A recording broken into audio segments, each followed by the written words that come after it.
All right, guys, I'm Nicolette, and today we are here with Nikki McLinn. She is a neurodevelopment therapist, and she's going to talk to us today about what neurodevelopment therapy is, who she works with, and what types of therapy would benefit children depending on what's going on with them.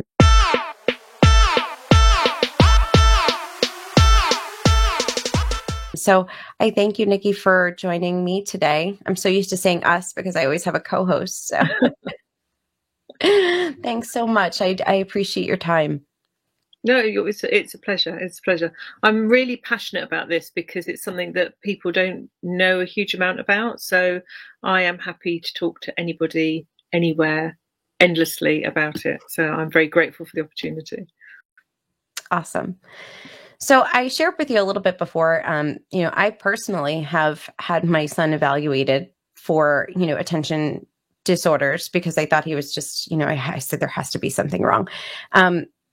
According to everyone in the results, there's nothing wrong with him. So I am curious to learn a little bit more about what neurodevelopment therapy is. If you could give us kind of a high-level overview, what exactly does that mean? Okay. So what I do is I look to assess where children or adults have retained primitive reflexes. And primitive reflexes are the thing that's really key that nobody's heard of. And then we look at using neurodevelopment therapies to integrate those reflexes into the central nervous system. So very briefly, primitive reflexes are movement patterns that are exhibited by all babies all over the world. They start in the womb and they should all have integrated into the system by about age 2. And they integrate into the system, they don't disappear altogether. Sometimes they can reappear. Accident, injury, shock can make those reflexes reappear. And because they're movement patterns, we correct them or we help them integrate using movement therapy. So that's primarily what I use is a movement therapy to encourage those reflexes to integrate. And briefly, the reflexes fall into different categories. So initially we have fear reflexes. And the important thing about fear reflexes is they don't make you frightened, but if they're retained, they stop you from feeling safe. So if you have a child with a retained fear reflex, they can exhibit behavior that shows that they don't feel safe in the world. So we get a lot of controlling behavior or explosive behavior or fight flight type behavior. That's all fear reflex issues. And then spinal reflexes interfere particularly with your ability to focus and concentrate and be still. So when you talk about your little boy who doesn't listen and who's a bit hyper, that could be because of a retained spinal reflex. And those reflexes interfere with they don't interfere with your hearing, but they interfere with your ability to listen, because in the womb, before your ears are working, you process sound through your spinal column. And then if that reflex is still active after birth, then your spine is still trying to conduct noise up to your ear, up to your brain, as well as your ears, and it becomes a bit of a battle. And so often children will disconnect because hearing or listening becomes too difficult. So and those active reflexes, the spinal reflexes, also interfere with your brain's ability to make the connections that allow you to sit still. So if you think that babies move all the time, toddlers move all the time, the older you get, the more able you are to be still. If that reflex is active, that interferes with that maturation of the brain so that you can sit still.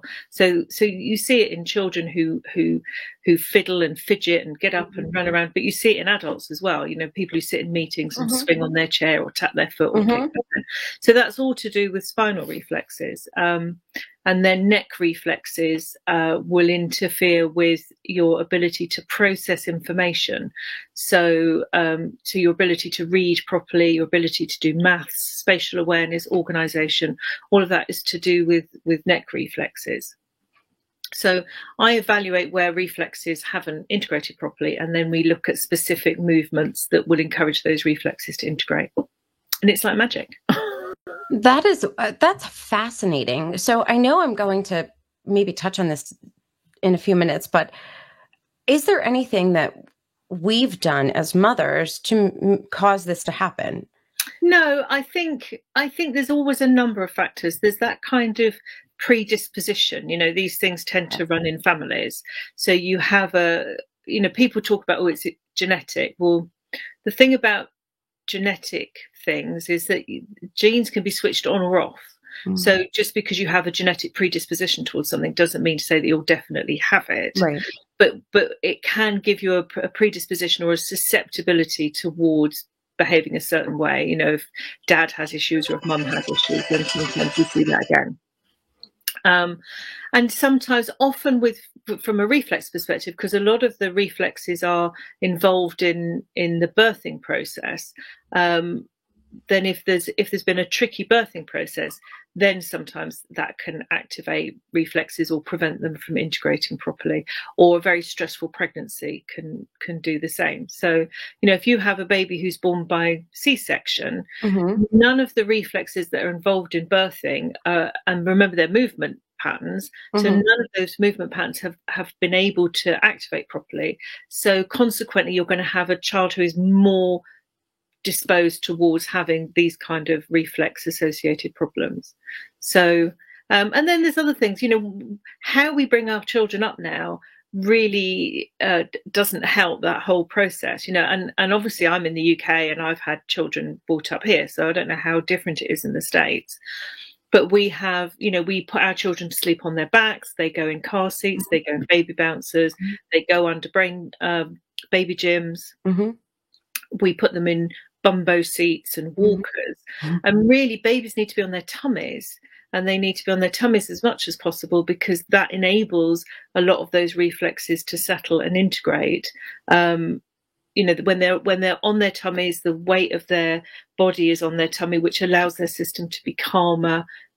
They don't stimulate those fear reflexes in quite the same way. They get proper control of their necks and their heads, and hands. So that's really probably the biggest thing as parents that we can do, is put our children on the floor and leave them to go on with it. Yeah, no, I don't think I ever put my son on his tummy until, he got a little bit older, which, is there a certain time frame that from birth almost, right? Yeah, really. So I wouldn't say, put your baby on its tummy to sleep. To sleep, right. But baby wearing, if you wear a baby in a front facing sling, so whether that's on it facing you on your chest or facing you on your back, right, that's the kind of same position. Okay. So that's great, but as much as possible, babies should be on their tummies, because that's how they get proper control of their heads, and also how they get proper 3D vision and proper 3D sound. If you're always on your back, you never learn that you have two eyes that have to work together, because those eyes are always exposed. If you're on your tummy, particularly breastfeeding, that particularly works. If you're breastfed, then one eye is covered and then the other eye is covered. Right. One ear is covered and the other is covered, and then the brain works out you've got two of these things, and if you make them work together, you can see really well. So, or you can pinpoint where sound's coming from. So a lot of vision problems are related to that as well. So, so even if you're bottle feeding a baby, then you need to try and get it as far as possible in that breastfeeding position, so that you occlude an eye and an ear, because that helps developmentally. Interesting. Now, I have a question. Is this new? Are these deficits, are these problems, have we always experienced them through history? Every mother has been up against this, or is this something that's becoming a little bit more prevalent? I think it's becoming more prevalent because of living in the modern world. In olden times, how our babies grew up being carried or sleeping on their tummies, and there wasn't the attention paid to babies that there is now. So babies were just left to get on with it, and they develop by themselves. Whereas now, where people only have one or two babies, then all their focus is on that baby. They're precious and special, so they get all this attention, and actually sometimes that's detrimental, because they're not allowed to develop in a more natural way. That's fascinating. Wow. Okay. So yeah, I'm just thinking about my prince, my little prince, right? That is what he is. Talk about all the focus on him, the only Yeah. child, on my side of the family, the only grandchild, the only young one, and everything that we See, do. that's intense. That's a Yes. lot of intense Mm-hmm. focus. So, which is great, and there'll be massive benefits in other areas. And, So I'm just talking just from this very specific right. perspective. This is what's one of the reasons that's causing us a problem. And there's other things like the effect of mobile phones and eye contact. Mm-hmm. Now Mm-hmm. when we used to have babies, we would feed our baby and we'd look adoringly into our baby's eyes, and our baby would look adoringly back. And that's the first stage of development of the limbic brain, which is the emotional brain. Right. And that's how you start to make those emotional connections. Well, now, if you watch lots of mums when they breastfeed or when they're with their babies, they look at their phone. That's what I used to do. Yep. Yeah. So, Mm-hmm. because you think, well, it's a baby, it doesn't Right. know anything, but Mm-hmm. we're not aware of, when you look at your baby, your pupils dilate and your baby's pupils dilate, and then your pupils contract and your baby's pupils contract. And it's that movement that begins that emotional development. If you're looking at your phone, that process can't happen. And this, I think, is one of the reasons why we have problems with children relating to adults, and why they do so much better with peer-to-peer relationships, because we've missed that very, very first stage of being able to build a relationship. Well, now fast forward, right? Now, let's say, for example, I have a 7-year-old. Now I am faced with these, behavioral, or, what I think are behavioral issues. And there's not much I can do about what happened already, right? So a lot of parents are in this situation. Now, what is the next step, right? So how do I know, obviously get him evaluated, but is there something that I should be aware of as a parent that would kind of raise a red flag? Like, this is a little bit more than just him not listening once in a while. I think that's really difficult to say in a generalized way. Is what do I look at as a red flag, as an issue?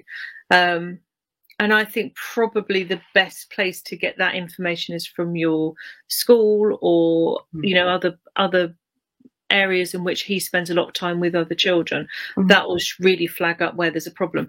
But of course, then you've got the issue with children who mask. So and particularly with girls on the spectrum and girls with ADHD.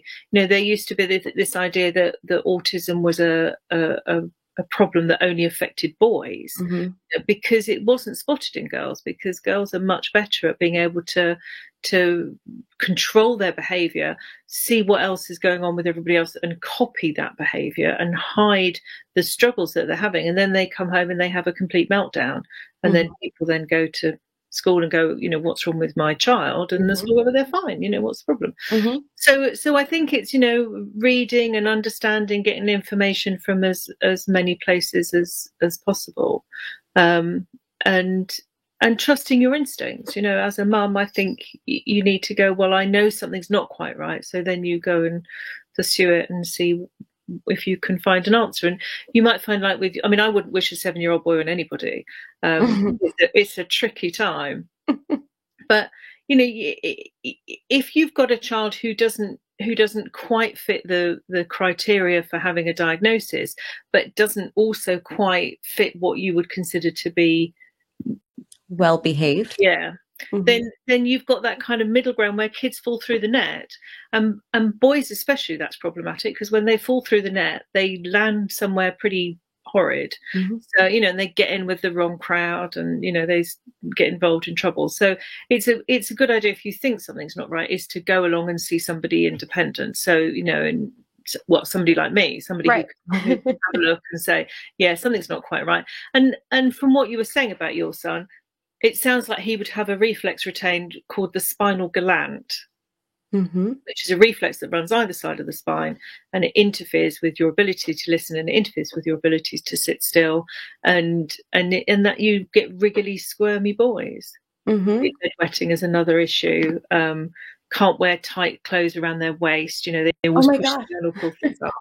And yeah. How do you know? You know him. You know my son. Yes. Oh my goodness. Then you go, okay, so this is the issue. Go and fix that. You know, Right. you need to sort that bit out. So, I mean, you brought up males and females, and Mhm. is this across the board? I mean, you brought up the spectrum, but is this like, do we see more of these developmental issues in one gender over another?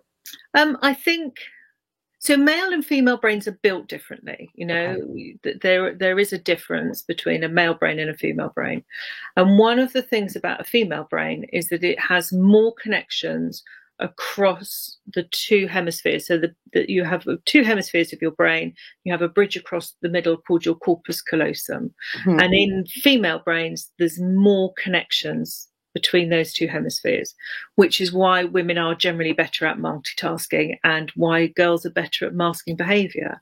And also they tend to be more social. They tend to have a more integrated brain, so they're more able to be creative. Mhm. And that's not about being good at art, but they're more able to be creative thought, and more able to do that kind of social, sympathetic, empathetic thing, Mhm. which boys are less able to do. So if you've got a boy on the spectrum and a girl on the spectrum, then often the girl gets missed because she is able to mimic the behavior of the other girls and hide the stress that's involved in not quite understanding what's going on. What are the ramifications of that? Well, lots of issues really going into adulthood. So very unhappy children, lots of depression, anxiety, social anxiety, loneliness, unhappiness. I mean, and I think that we are moving much more towards understanding how to remedy that, and also this idea that being neurodiverse is not something to be ashamed of, and people sort of owning that and go, well, it's my superpower.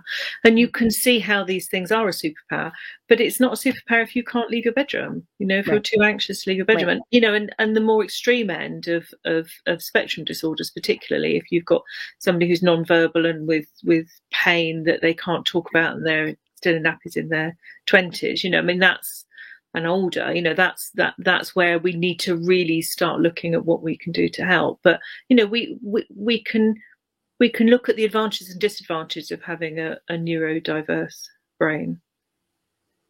You mentioned looking at some of the things we can do, and that's a nice segue into some of the therapies that you work on. And let me get this straight: rhythmic movement training. Rhythmic movement training. That's the main system that I use when people come and we do an assessment and we work out where there's an issue. Most people I start with what we call it RMT for short, because rhythmic movement training is a big. So we mostly start with RMT, and we start with that because when you come for an assessment, particularly if you have retained fear reflexes, because reflexes develop sequentially. So if you have a problem early on at the earliest stage of reflex development, then that can interfere with the development of all your other reflexes.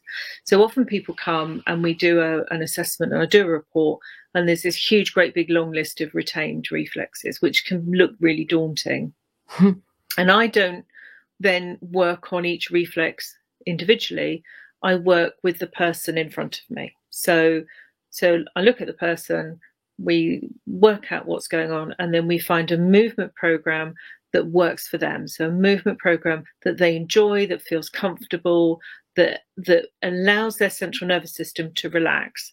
And then there's that proper holistic approach, because when we don't develop this piece, we develop the whole person. So when you're looking to go back and try and correct some of the things that haven't developed as they should, it's far better, in my opinion, that we take that same whole person approach.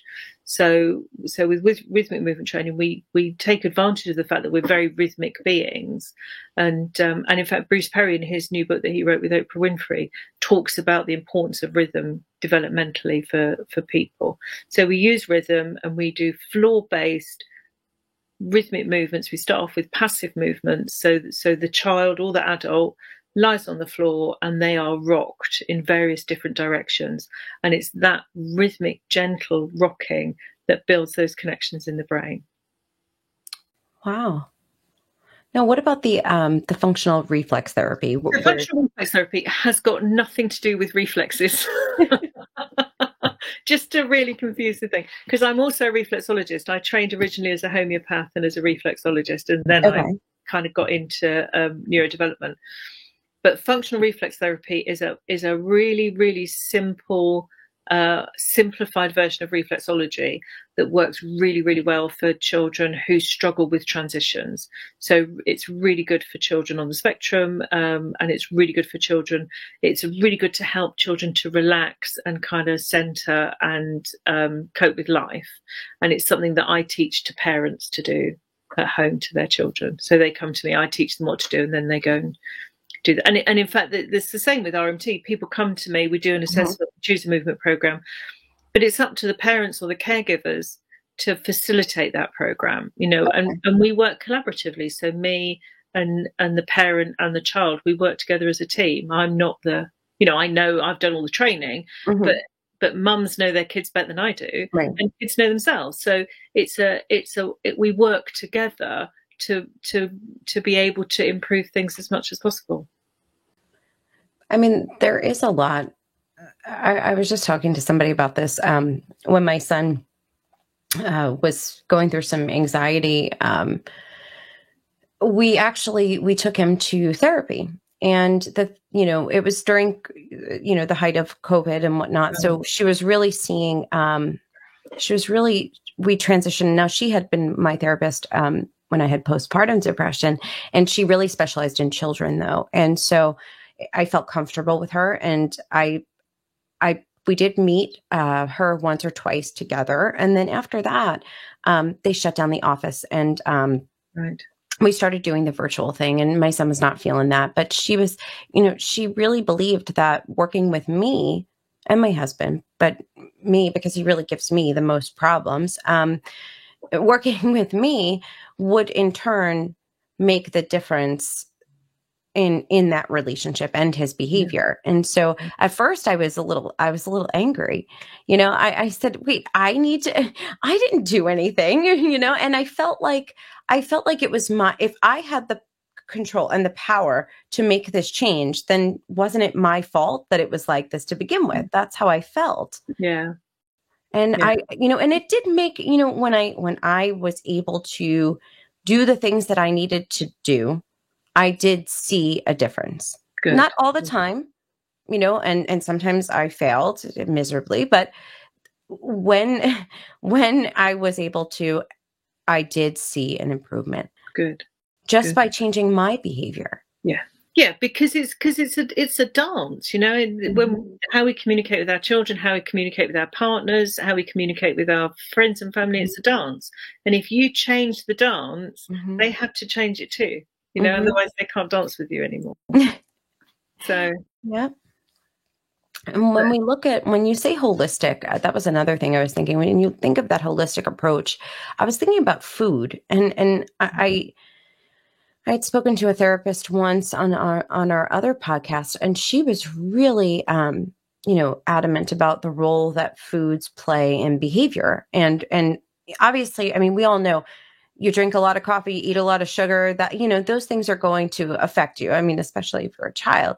But what are those things that we're kind of missing that are really important and play a role?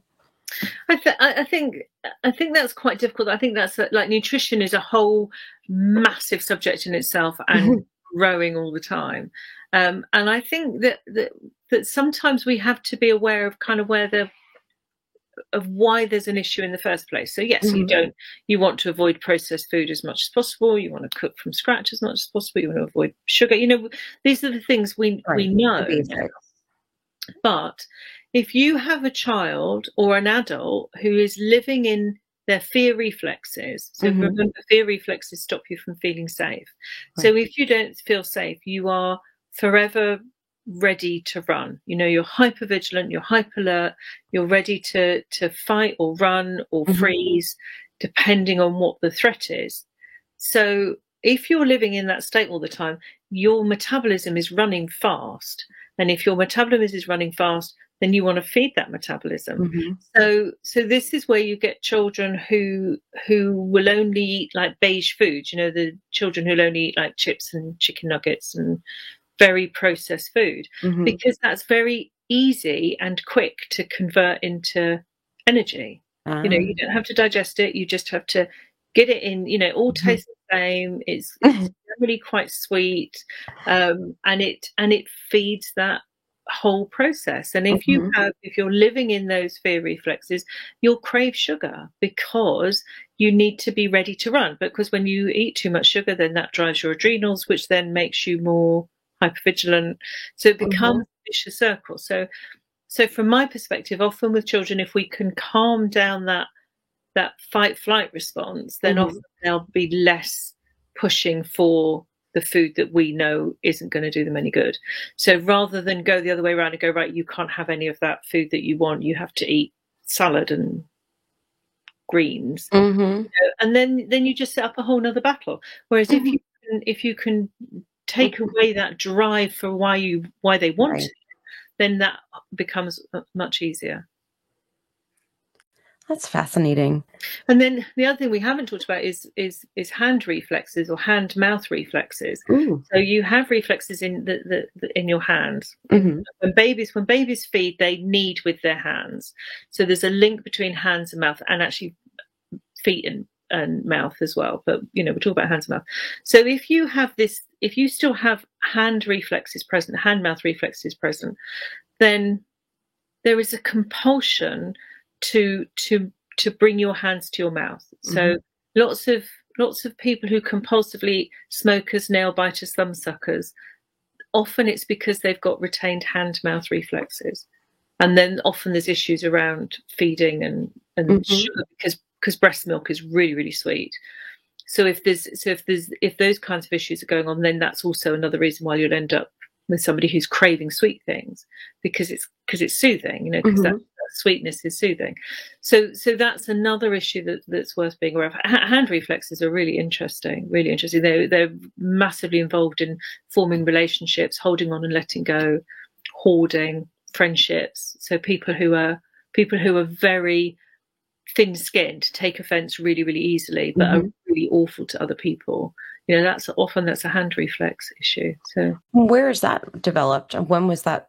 You know, when you talk about kind of the neck, the spine, but how was that kind of developed? You don't I mean, is that a role in, like, let's say laying a baby on their belly? Would that play a role in that development? In the hand mouth? So the hand mouth reflexes are about feeding. So that's all about feeding. So that starts about feeding. Yeah. Okay. Yeah. And then exploring the world, you know, and then picking something up and bringing it. Your babies examine the world through their mouths, so they bring it to their mouth. So, and then crawling, because crawling's really important. Crawling's massively, massively important, and I think we don't realise that now. So crawling, when a baby crawls, it develops the focal length to write. So Temple Fay, who was a neurosurgeon back in the 50s, said that civilization is the length of a baby's arm, because that length of crawling allows you to develop the focal vision to be able to write and paint and draw. And communities who don't have crawling because it's unsafe, you know, the people who live in the Arctic or people who live in where it's not safe to crawl, don't have written language.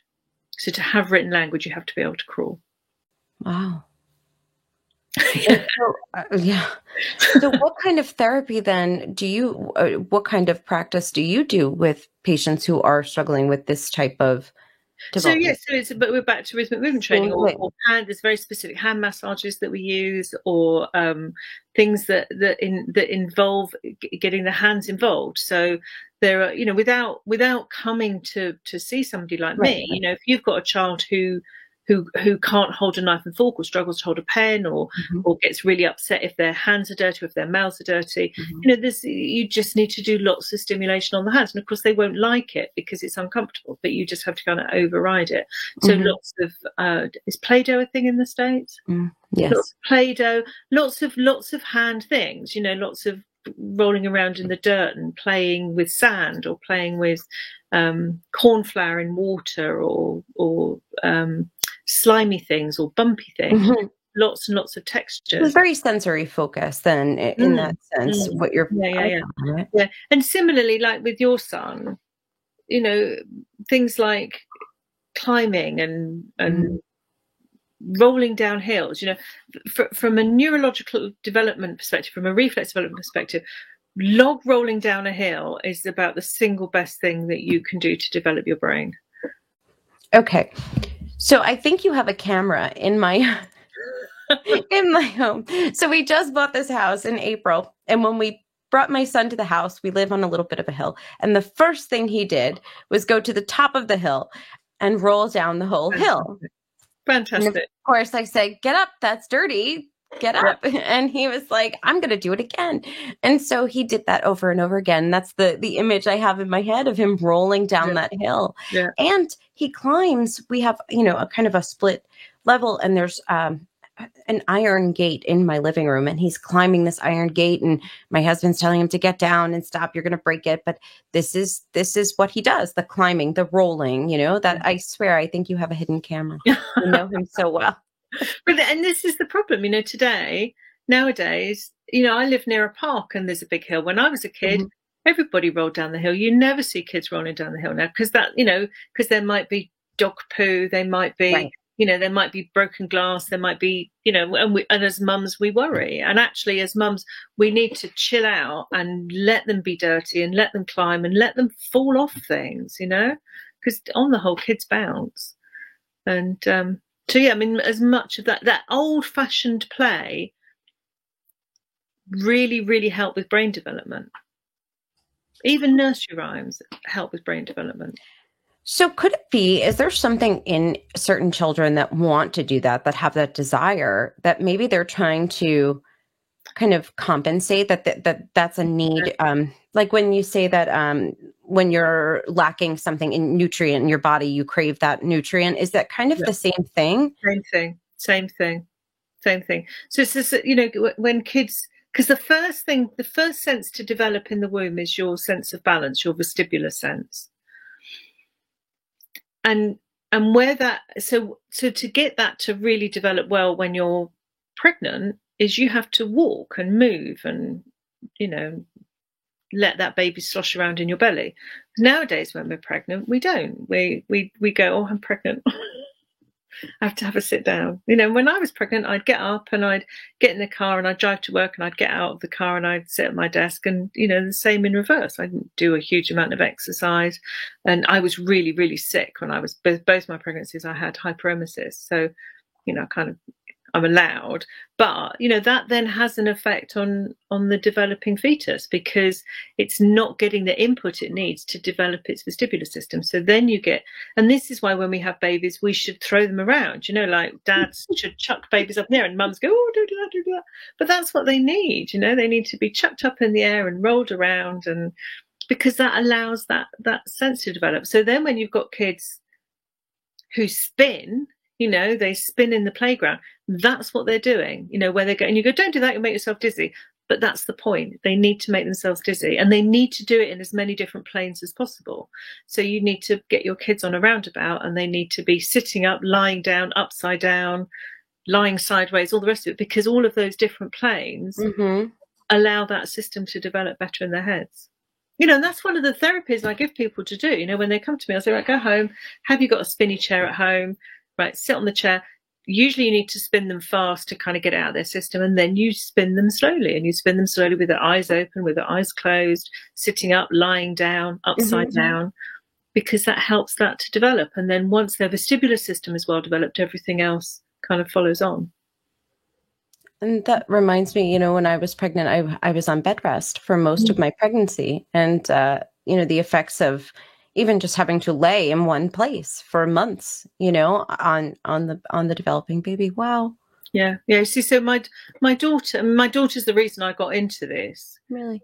Is she was diagnosed with dyslexia when she was 12, when I was also diagnosed with dyslexia when I was 40. So, you know, kind of, I know where she's coming from.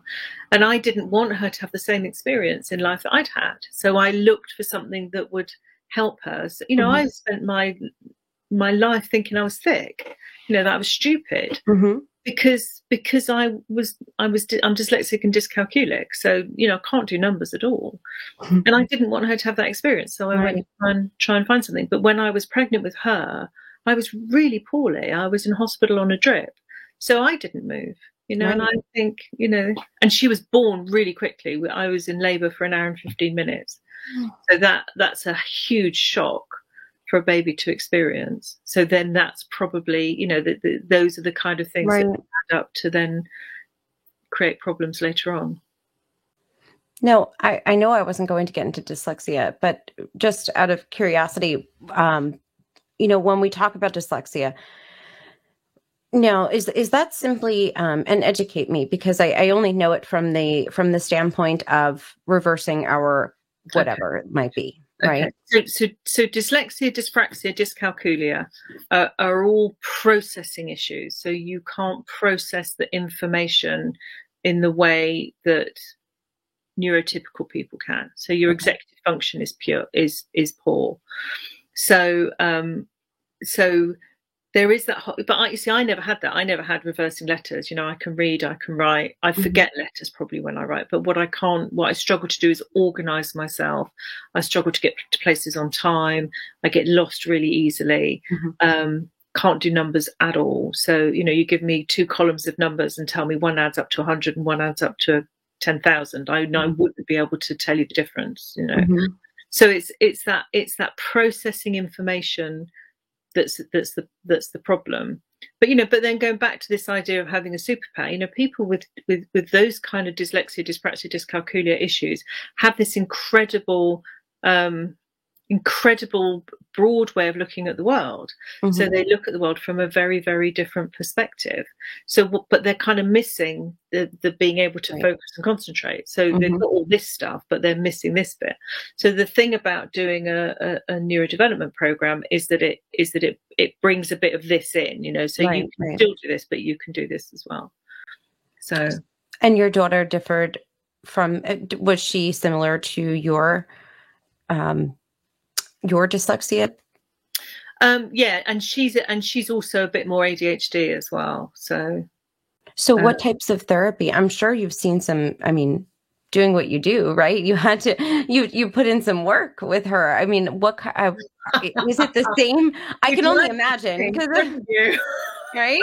I'd like to think we did at the beginning. We did, and she did really well in her GCSEs, which are like the exams that our children do. It's sort of 15, 16. So she did way better in those than we expected.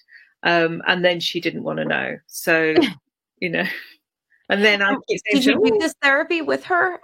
Yeah, as much as she let me. But you know, she's my daughter, so she doesn't do anything that I do. You know, what do I know? I don't know anything. You don't know anything. You're just mom. Come on. So, but that being said, just recently we've just started doing some stuff together, and then Christmas happened, and it all kind of fell off the wagon. And she works in a hospital, so she's on shift work, so it's quite difficult to do a program with her. But yeah, we're kind of, you know, still plugging away. Nice. Yeah, she was my inspiration, but it hasn't really worked out as I expected. It probably works way better with the other kids, right? It's amazing too. My son's friends, they all are so well behaved. They listen. I tell them to do something. Yeah, no problem. I'll pick it up. They're not your kids. I'm like, thank you. You're wonderful. You know, they spill something, they get a broom and they clean it. I'm like, who are these kids? And their parents are like, yeah, they don't do that at all. I don't know. Your son will be doing that same thing at their house. I hope. Not your house. Gosh, I hope. I can only hope. But Nikki, if you could, I don't want to take up too much more of your time. If you could leave us with your favorite piece of advice related to neurodevelopment therapy. My favorite, I can leave you with two. Well, yeah, okay. My favorite piece of advice is let kids be kids. Let them play. and run and roll around on the floor and get dirty, because that is what develops their brains. That's what works, you know. Playing a musical instrument, learning to ride a horse, learning to ride a bicycle, playing sports, all of that stuff helps to develop their brains. Sitting, doing homework doesn't. Mm-hmm. You know, you need the two together. So they have to, movement is what you need to get your brain to work. So I don't know if you know over there, but there was a study about older people with dementia, okay, learning to dance, and how much that improved their dementia symptoms, because dancing is rhythmic and repeated patterns, and it's social. So anything that you do that is rhythmic and repeated patterns and social will help to develop your brain. So whether that is playing football or rolling down a hill with your mates or climbing a tree or whatever, you know, all of that stuff helps to develop your brain. So that's my handy hint. We will take it. Well, Nikki, can you let us know where we can learn more about what you do? I mean, you have a lot of resources there. Even if we're not in the UK, I'm sure there are some listeners who are in the UK. Yeah, but there's rhythmic movement training are in the States. There's people who practice RMT all over the world, so they're easy to find in the States. There's lots of books. If you just put primitive reflexes into your favorite book supplier, they'll come up. So Moira Dempsey and Harold Blomberg wrote a book called Movements That Heal, which is kind of the precursor to RMT. Moira's written another book called Beyond the C-Squirt, which is about how important movement is. You know, movement is so important. And then there's lots of books out there. You've got Dr. Robert Melillo, his Disconnected Kids. Okay. He runs a whole system. The Centre for Human Potential, which was set up by Dolman and Delicato, you know, they're over there. So there's lots of different other approaches to integrating reflexes as well as RMT. I mean, I personally love RMT because it's really accessible and it's simple. Mm-hmm. But there's lots and lots of other systems. So, you know, if you've got a child that's struggling, you know, it's not taking pills, you know, it's right. doing something practical, and it's something that you as a parent can do for your child. Right. So, yeah, but primitive reflex integration is what you need to be looking for. Okay. And you know, and be aware that there's things you can do. You know, if you've got a child who's struggling, that's not where it stops. You know, that is just where it starts. And I'm not talking about a cure, but you know, by gum, you can make some differences. Right. So, well, thank you for that hope. I'll get off my soapbox now. Share the hope. Preach it, Nikki. But this is why I think it's important, because, you know, I've seen parents who are just despairing because they've got their lovely, gorgeous, wonderful child who's struggling, who just, you know, and it's like it doesn't have to be a life sentence. Mm-hmm. You can do something, you know, and it just makes their lives better, just allows them to fulfill their potential. And it makes our lives a little easier too. A lot easier. If you're not repeating yourself 20 times. Oh, but, you know, if your son's got an active spinal gland and you're telling him stuff, he's just not going to remember it. So you just have to tell him one thing: do this. Yeah. I mean, I wonder sometimes if it's that, you know, there's a part of me that wonders, is it that you're not listening, or is it that you really just don't care? No, kids care. We have to be careful not to project adult emotions onto children. Mm-hmm. You know, children don't manipulate. They don't, you know, we think they're manipulative because because of how their behavior is. But what they're trying to do is if they're living in their fear reflexes, they're trying to stay safe. Mm-hmm. You know, if he's got an active spinal gland, then too much sound is going to overwhelm him, so he will disengage. Mm-hmm. Actually, it's too much. Mm-hmm. So you just need to, you know, turn the television off and then talk to him, rather than trying to talk to him while you're competing with the television, right, or music or whatever, because it's too much. You know, my daughter who struggles with auditory processing, so she watches television with subtitles on. I do too, actually. Okay. I do too. Okay. And everybody, comes over and they're like, please turn these off. I said, I love to read the words. I don't know. Sometimes I feel overwhelmed, and I didn't know I was like this because I can listen to music on blast. I love the music, Not the volume. It's the processing of the right. In order for me to understand what's going on better, I need to read it. I can't process it. So does your son. Yeah. 2 peas in a pod. The apple doesn't fall far.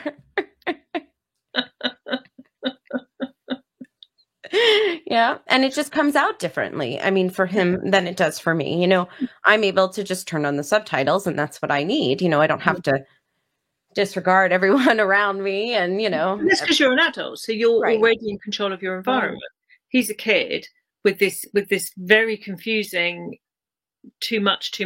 Right. So what do I do if it's too much? I can't turn my mum off. Mm-hmm. My dad's watching the telly, so I can't turn that off. Mm-hmm. There's music coming from upstairs. I can't turn that off. So what do? I just disengage. Mm-hmm. I'll just turn my brain off, right. And then it's not too much. Yeah. So.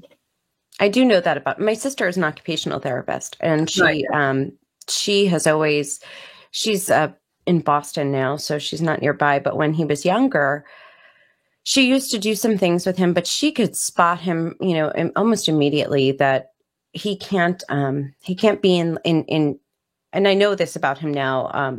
He can't be where there's too much sensory stuff. And so school, when he started kindergarten, I did have to let the teacher know, because there were times where having all these kids, and they were crazy kids, and they were loud, and she couldn't keep, corral them. So there were times where I said, just be, she'd let him just leave and go to the bathroom extra times that he needed to, just because he needed to go out of that room, So sensory processing all happens in the brainstem. So if you've got active fear reflexes, that interferes with that. Right.